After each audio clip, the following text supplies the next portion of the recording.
Mesdames, Messieurs, bonjour à toutes et à tous. Bienvenue au journal. Bonne fête du 8 mars à toutes les femmes du Burkina. Cette édition sera largement consacrée à la célébration de la Journée internationale des droits de la femme à travers des portraits de femmes exemplaires qui se battent chaque jour dans les domaines de développement au Burkina. Mais avant d'aborder notre large page consacrée à la célébration de la journée du 8 mars, intéressons-nous à cette audience présidentielle. Le chef de l'État a reçu hier le représentant spécial de l'Union européenne pour le Sahel. Il était porteur des messages de l'Union européenne après les attaques du 2 mars dernier. Reportage Césaire Carrefour, Nathalie Savadogo. L'Union européenne est plus que jamais déterminée à apporter son appui au peuple burkinabé dans la lutte contre le terrorisme et dans le domaine du développement. Je suis venu aujourd'hui même expressément au nom de l'Union européenne, au nom de Mme Mogherini, comme représentant spécial de l'Union européenne pour le Sahel, pour exprimer au président du Faso, pour exprimer au peuple burkinabé, au gouvernement du Burkina, le plein appui et les condoléances pour les événements qui ont eu lieu, les événements terroristes qui ont eu lieu l'autre jour, qui a frappé en plein cœur le Burkina, et également en État membre de l'Union européenne, la France. C'est un moment triste, mais l'Union européenne est à côté de vous, non seulement du point de vue sécuritaire, où nous sommes après la conférence qui a eu lieu du G5 à Bruxelles le 23 février, mais également du point de vue du développement. Comme vous savez, l'Union européenne est le principal bailleur pour le Sahel en général et en tout cas pour le Burkina. Et nous allons continuer dans cette lancée. Nous allons continuer d'aider le peuple burkinabé. Nous allons continuer d'aider le Sahel pour sortir de cette situation dans laquelle elle se trouve. Pour le représentant spécial de l'Union européenne, il est nécessaire que les engagements pris lors de la conférence internationale de haut niveau sur le Sahel à Bruxelles soient mis en œuvre le plus rapidement possible. Et son institution travaille dans ce sens pour que cette force soit le plus tôt opérationnelle. Venons-en maintenant à la célébration de la fête du 8 mars, dont la cérémonie officielle vient de s'achever au Palais des Sports de Ouaga 2000. À travers la célébration officielle présidée par le chef de l'État, Rochma Christian Kaboré, on a pu mesurer la volonté des femmes de se battre dans tous les secteurs du développement. Un développement qui passe par la prise en charge des personnes du troisième âge. Noble combat que mène depuis 2001 à Bobo-Dioulasso dans le Oué, Madame Lucie Bationo. Malgré les difficultés, elle ne baisse pas les bras. Portrait de cette dame avec Lamine Karantao et Ali Traoré. En rôle de leader, elle s'entretient ici avec des personnes âgées pour leur mieux-être. Lucie Bationo est devenue une actrice incontournable dans l'épanouissement de cette couche de la société à Sia. Une aventure qui a débuté depuis 2001. Le centre a ouvert ses portes le 1er mars 2001, qui accueille les personnes à partir de 50 ans. Et sans discrimination aucune. Nous, le centre ne fait pas la différence entre personnes âgées retraitées et personnes âgées non retraitées. Donc nous recevons toutes les personnes âgées sans distinction. En plus des échanges périodiques, Mme Bationo offre des soins à ces personnes. Un geste salué à sa juste valeur par les bénéficiaires. Vraiment, elle travaille bien et elle respecte vraiment les malades. Quand vous arrivez et on vous reçoit correctement, le dispensaire même ici, là, ça on reçoit correctement. Vraiment, on ne peut pas apprécier à juste valeur ce que la dame fait pour les personnes âgées. Elle est vraiment attachée et dynamique pour les personnes âgées. On ne peut pas la remercier. Nous accueillons les personnes âgées, nous prenons les constantes, nous faisons l'examen clinique, nous posons un diagnostic et nous prescrivant une ordonnance. Face à ces difficultés, Mme Bationo compte se battre pour relever les défis.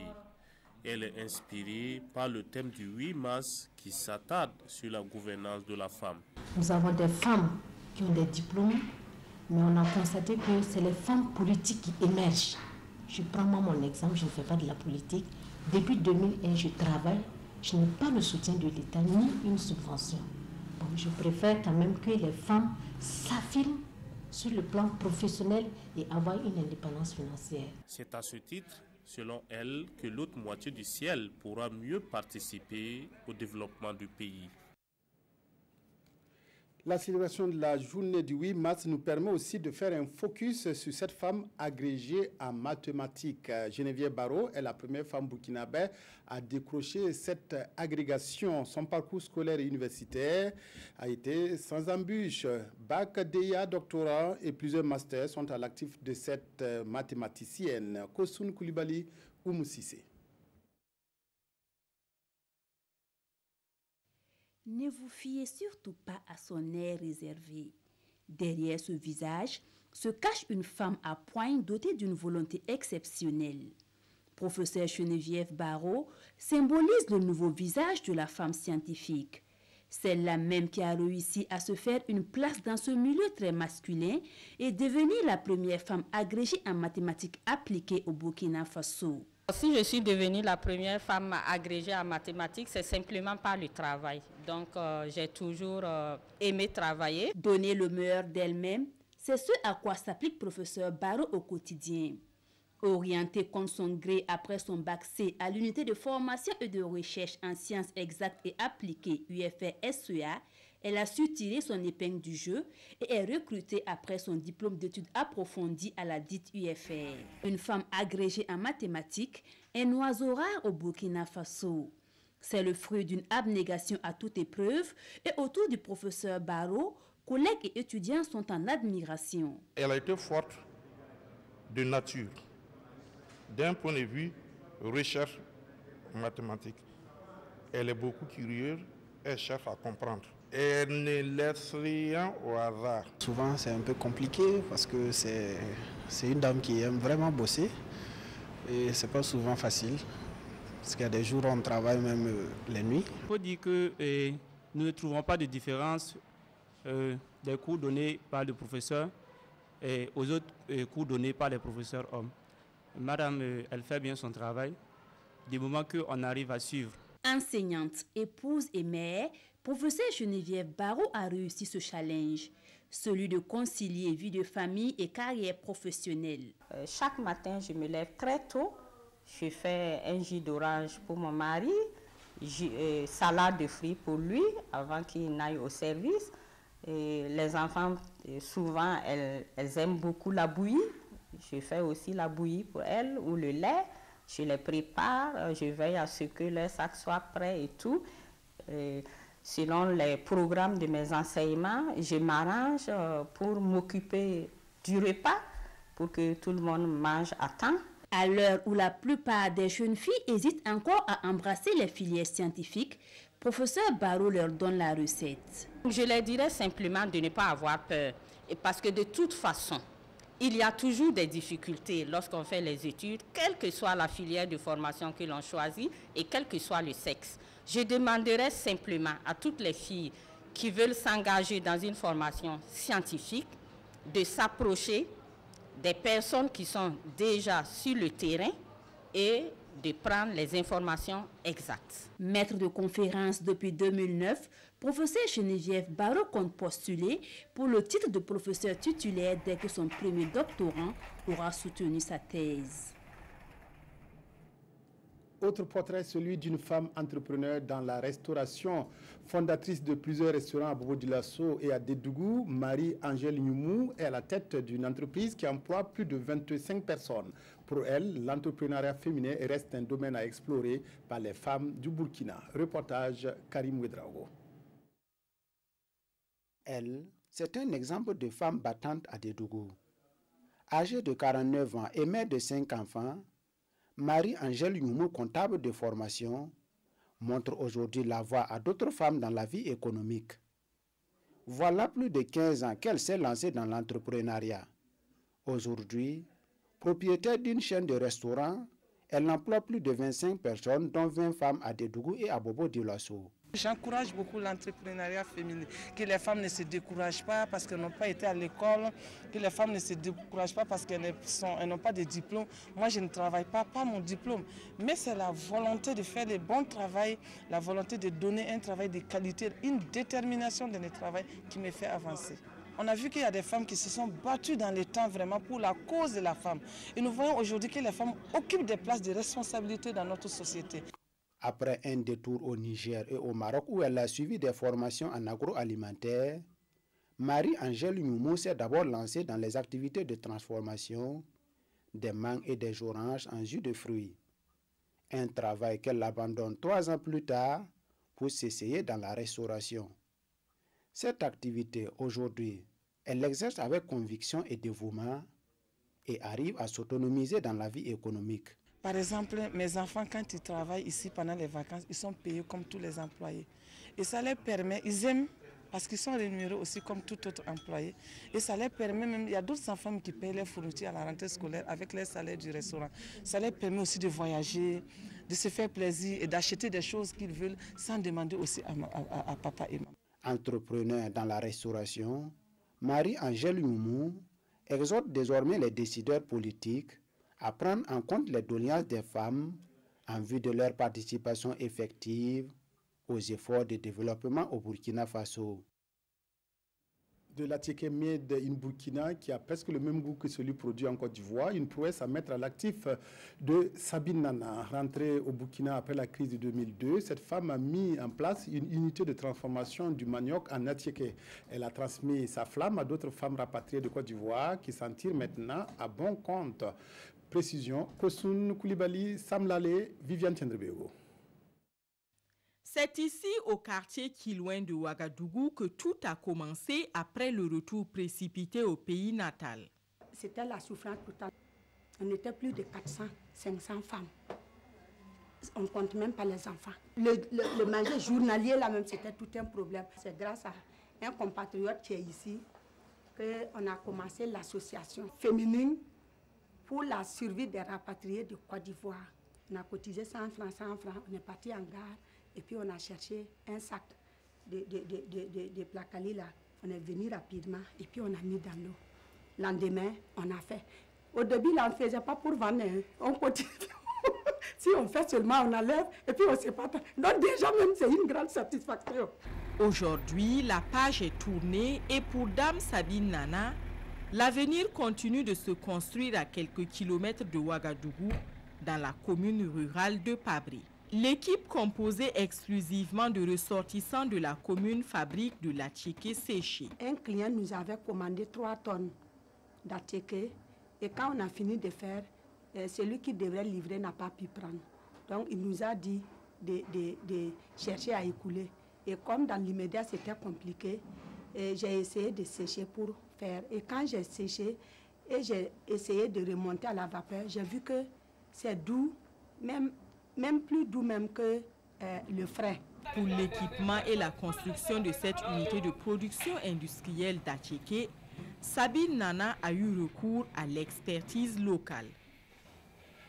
L'appui de la coopération allemande lui a permis d'obtenir le prêt bancaire nécessaire à la réalisation de son rêve.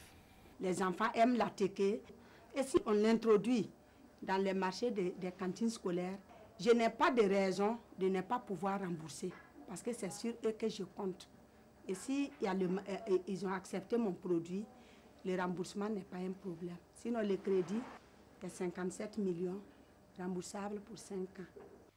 Madame Nana a créé pour le moment 15 emplois directs.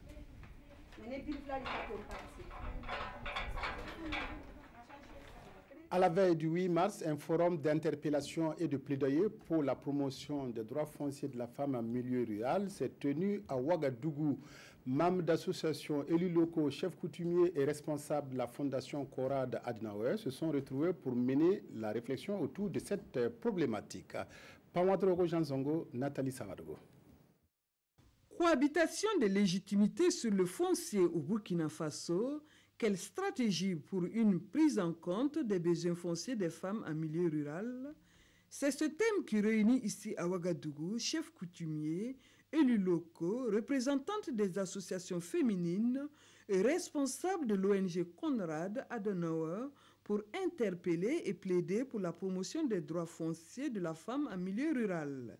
Et en la matière, le Burkina Faso a adopté des lois, mais leur mise en œuvre rencontre des difficultés. Nous avons des textes qui régissent et qui protègent les femmes par rapport à l'accès aux terres. Mais ces textes sont difficilement applicables pour les causes socio-culturelles où la femme ne peut pas hériter de la terre. La terre est donnée de père en fils. Et nous savons aussi que quand on a fait le choix de rentrer dans une démocratie, c'est les lois qui devraient régir la démocratie. Donc nous voulons interpeller les uns et les autres aux applications des textes et des lois qui régissent notre pays. Le projet Un monde sans fin, les droits fonciers des femmes en Afrique de l'Ouest, de l'ONG Konrad Adenauer, est mis en œuvre au Burkina Faso depuis 2 ans.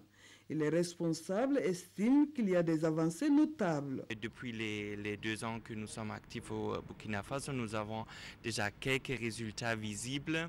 Et c'est clair que la Fondation Konrad Adenauer reste à la côté du gouvernement du Burkina Faso et que nous allons vraiment aussi rester avec la promotion des droits de la femme ici. Le ministre en charge de la femme s'engage à œuvrer pour l'application des recommandations qui seront faites au sortir de ce forum.